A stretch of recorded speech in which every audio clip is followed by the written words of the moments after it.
सरदार साहब बहुत बड़ा जुल्म हो गया है। क्या हुआ? तुम इतने घबराए हो क्यों हो? क्या जुल्म हो गया है? सरदार साहब, आपके बेटे उजैब ने बड़े खानदान की लड़की निकाल ली है। ये क्या बकवास बातें कर रहे हो? कहाँ है वो इस वक्त? सरदार साहब, मुझे नहीं पता, मुझे लगता है वो डायरेक्ट बंगले पे ही आएगा।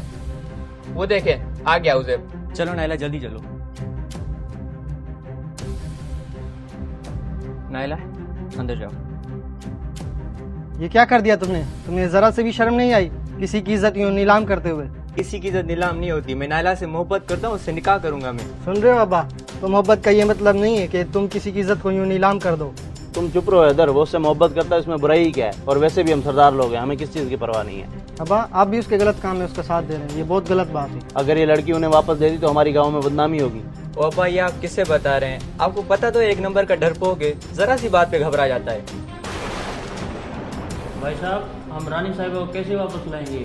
उसकी वजह से हमारे खानदान की बहुत बदनामी हो रही है। उसकी फिक्र तुम ना करो, हम उसको जल्द वापस लेकर आएंगे। वो कैसे भाईजान? इस मामले तो कानून भी हमारी कोई मदद नहीं करेगा। उसकी फिक्र ना करो तुम, हम उसको अपनी मदद आपके तहत लेकर आएंगे। भाईजान, मैं तो कहता हूँ एक बार हमें पुलिस के पास चलना चाहिए, शायद वो हमारी कोई मदद कर दें। हाँ, तुम ठीक कह रहे हो, चलो चलते हैं।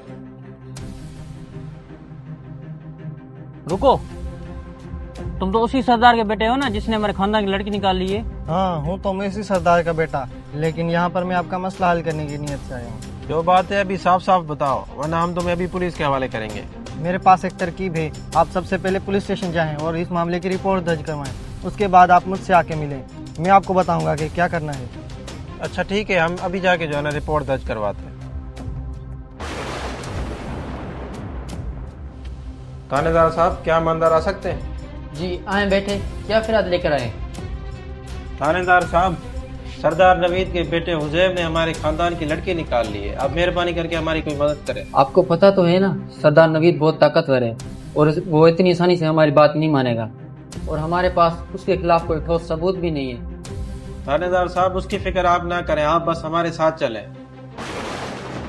सरदार साहब, गांव में लोग आपके बारे में तरह तरह की बातें कर रहे हैं। उन्हें इस मामले का कैसे पता चला? सरदार साहब, ये बात तो पूरे गांव में फैल चुकी है। देखा अब्बा आपने, आपके छोटे बेटे की वजह से हमारी हर जगह बदनामी हो रही है। तो क्या हुआ? हम सरदार लोग हैं, हमारे लिए ये आम बातें हैं। थानेदार साहब, आपका यहाँ कैसे आना हुआ? इतने मासूम ना बने, आपको पता है मैं यहाँ क्यों आया हूँ। मेहरबानी करके लड़की वापस करें। थानेदार साहब, मैं खुद उसके लिए परेशान हूँ, मुझे नहीं पता वो कहाँ गया है। हमें पक्की खबर मिली है, वो लड़की आपके बंगले पर ही है।